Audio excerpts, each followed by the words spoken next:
Inside the Koshiam Palace, the night President Ibrahim Traoré saved Burkina Faso.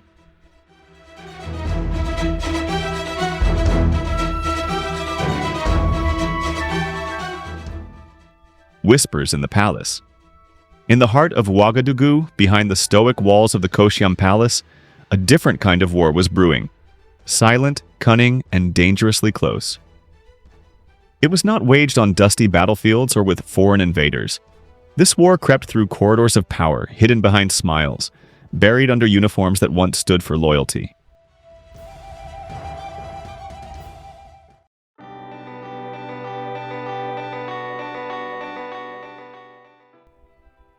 It was late at night when President Ibrahim Traoré sat alone in his office.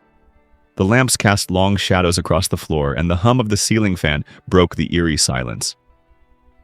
He didn't need coffee, his senses were already on high alert. Something wasn't right. Meetings were too cordial, nods too synchronized, and the smiles too perfect. He could smell the lie like smoke before the fire. Then it arrived. A plain envelope slipped under his door. No stamp. No signature. Just 4 hastily scribbled words. Be careful, it's inside. Inside a single piece of paper. A list. Familiar names, all military men. Some were confidants, others had fought beside him. A few he had promoted with his own hands. Traoré's jaw tightened. Something was coming. The shadow rises. The next morning, President Traoré summoned Captain Naba Zongo, a man known for sharp instincts and an unshakable moral compass. Months earlier, Zongo had helped uncover a spy buried deep within the defense ministry. Now, the president needed him again. Zongo, he said quietly, you're my eyes now. No one must know, not even the generals. The captain saluted. Yes, Mr. President Traoré handed him the list. Observe them. Don't engage. Don't question. Just follow. We're walking into something big. Zongo understood. This wasn't politics. This was war. That night, he vanished into the shadows. His uniform replaced with civilian clothes, his name changed, his rank forgotten. He moved like a ghost in a city filled with secrets. The compromised. The first name Zongo followed was Colonel Debir, commander of the 3rd Infantry, a respected soldier with a spotless service record. Or so it seemed. Zongo trailed him discreetly to a remote compound on the city's outskirts. There were no guards, no official vehicles, just 4 men in fatigues, speaking in hushed tones behind closed doors. From a rooftop, Zongo aimed a directional microphone through a cracked window. He heard everything. The president is moving too fast, one voice said. He's cutting foreign deals. The funding is drying up. If we don't act before Independence Day, another responded, we'll lose everything. One strike, no mistakes. We remove him. The country stabilizes. Foreign support returns. Zongo's heart pounded. The words were clear. A coup was underway. He didn't waste a second. Before sunrise, he returned to Koshiam Palace. The guards waved him through, unaware of the storm in his satchel. Photos, voice recordings, and damning evidence. President Traoré stood on the balcony, watching the night sky dissolve into dawn. Zongo approached quietly. It's real, sir. They plan to strike before the independence celebration. They've chosen a replacement already. The president didn't flinch. He stared into the distance, then said, We don't panic. We prepare. The hunter's patience. That same day, Traoré vanished from public view, summoning only his most trusted circle to a secret location, a long-abandoned military post beyond city limits. Phones were confiscated. No one, not even his closest aides, knew his whereabouts. Inside, around a splintered wooden table, he laid out the intelligence. These aren't rebels, he began. They're officers, some of whom have shared food and fire with us. And now they plot to stab the country in the back. One general slammed his fist on the table. Let's arrest them all. End it now. Traoré shook his head. Number. If we move now, we catch foot soldiers. But the mind behind this, he'll escape. Zongo leaned forward. You believe there's someone higher? I know there is, the president said. Colonel De Beer, he believed, was only a puppet. Someone else was pulling the strings, into the belly of the coup. For the next 5 days, Burkina Faso wore a mask of calm. The president gave public speeches, smiled for cameras, and shook hands with ambassadors. But behind the scenes, a storm was brewing. Loyal soldiers were quietly repositioned. Key infrastructure, radio stations, airports, barracks were locked down. Weapon caches were inventoried. Communications were encrypted. Zongo dug deeper. He followed the coup plotters to secret rendezvous points. He watched money change hands, large sums, and listened as foreign-accented men whispered promises. Once the president is gone, someone said, France will return. Things will go back to normal. Zongo burned with rage, but he remembered the president's words. Not yet. The snake in the circle. On the 6th day, the final puzzle piece fell into place. Zongo's surveillance paid off. The coup was scheduled for Sunday night during a training drill. Troops would be shifted. Loyal guards overrun, the palace taken. Zongo compiled the last report, but one name hit like a hammer. General Yakuba Serre. It couldn't be. Serre was a hero. He had stood beside Traoré during the revolution, shared trenches, ate from the same pot, raised their fists together on the balcony the day they overthrew the old regime. Now he was the architect of betrayal. President Traoré sat alone with the file. He read the name again and again. His face didn't move. His eyes, however, were stone. Zongo stood quietly. We launch Operation Storm Night, the president said. A trap, set in silence. That evening, in an underground war room, 5 loyal officers gathered. A map of Ouagadougou spread across the table, dotted with red markers, each a vital location. The palace, the radio tower, the airport, and the secret house where the plotters would meet. Traoré stood before them. Let them believe they've already won. Let them walk into their own trap. Tomorrow night we strike. No escape. No noise. The people must wake up in peace. Zongo pointed to a quiet district on the edge of the city. Serre will be there, with De Beer and the rest. Capture, not kill, Traoré ordered. Let the people see who betrayed them. The night of shadows. The night before the coup, President Traoré slept just 1 hour. At 11 p.m., dressed in civilian clothes, he drove himself to the command post. No sirens, no guards, no announcement. At 11:47 p.m., the fake training drill began. Serre's soldiers moved toward the palace only to find their paths blocked. The gates were sealed. Their own men had been quietly replaced. Confusion spread like wildfire. At 12:08 a.m., the plotters arrived at their meeting point, a dimly lit compound, and walked straight into a trap. Zongo emerged from the shadows. Down on your knees, drop your weapons. Colonel De Beer reached for his pistol. Zongo tackled him to the floor. General Serre raised his hands, pale and defeated. You, Serre whispered. You were the shadow? Zongo stepped forward. Number the wine was the mirror. You betrayed yourself. The dawn after the storm. As the sun rose over Ouagadougou, the streets were quiet.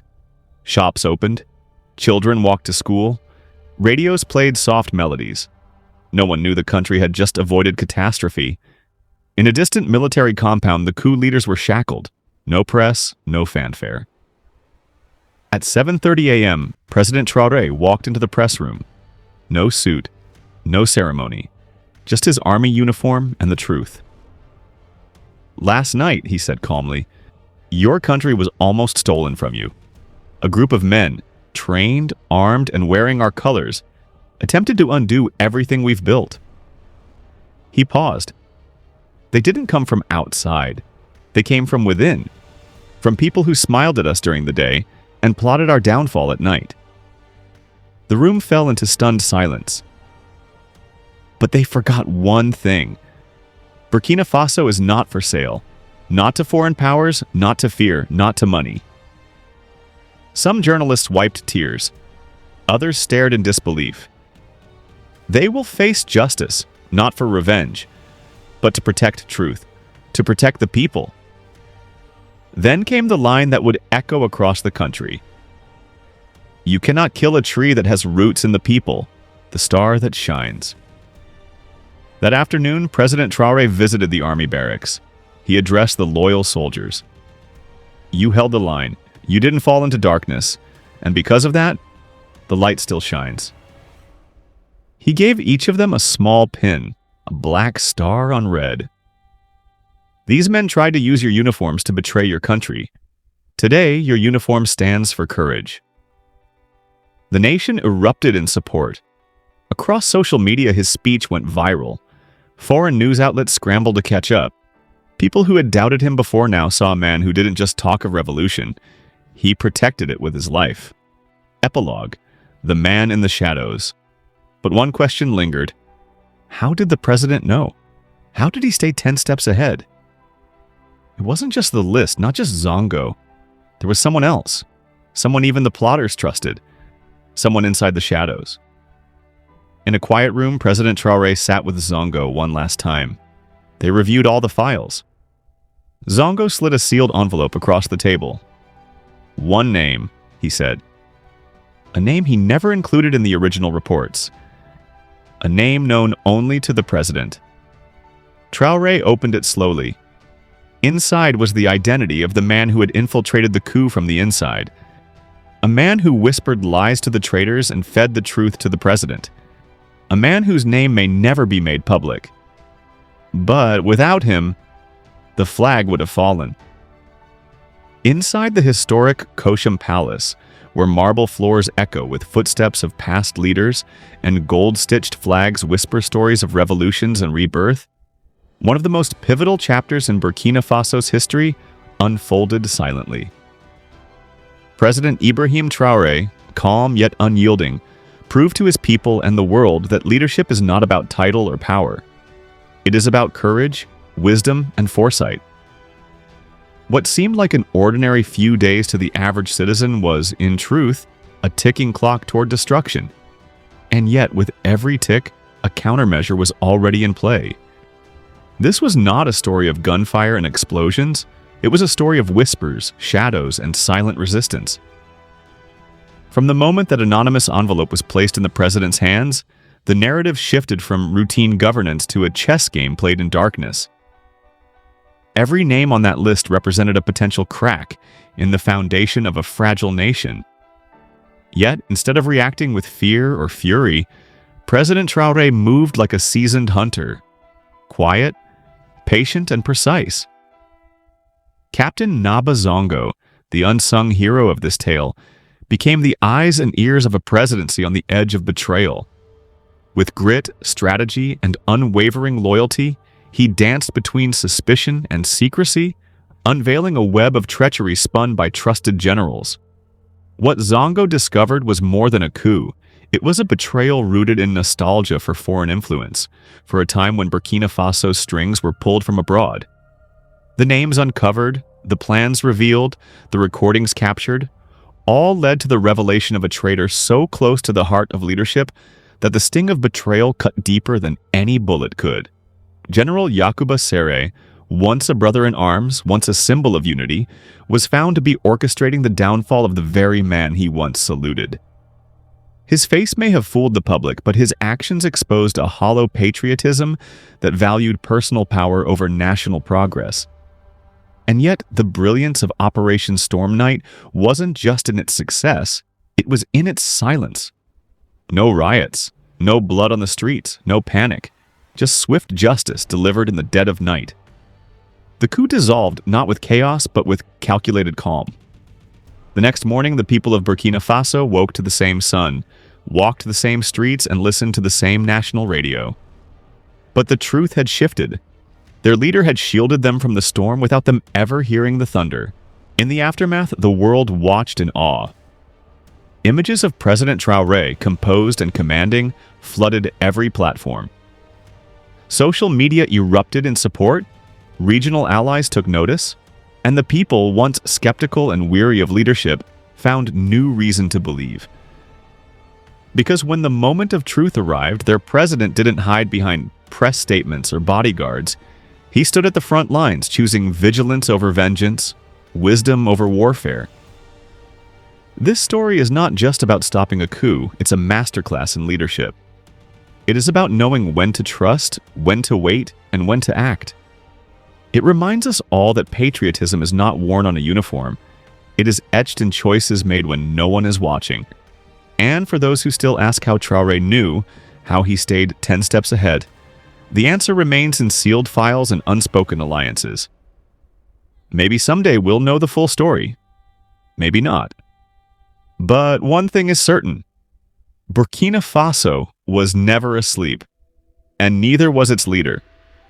If this gripping tale of bravery, betrayal, and silent strategy left you stunned, there's more where it came from. Like this video, subscribe to the channel, and hit that bell icon to stay tuned for more untold stories from the darkest corners of history and the brightest sparks of human courage. This is not just news, it's storytelling that reveals the hidden heartbeat of nations. See you in the next chapter.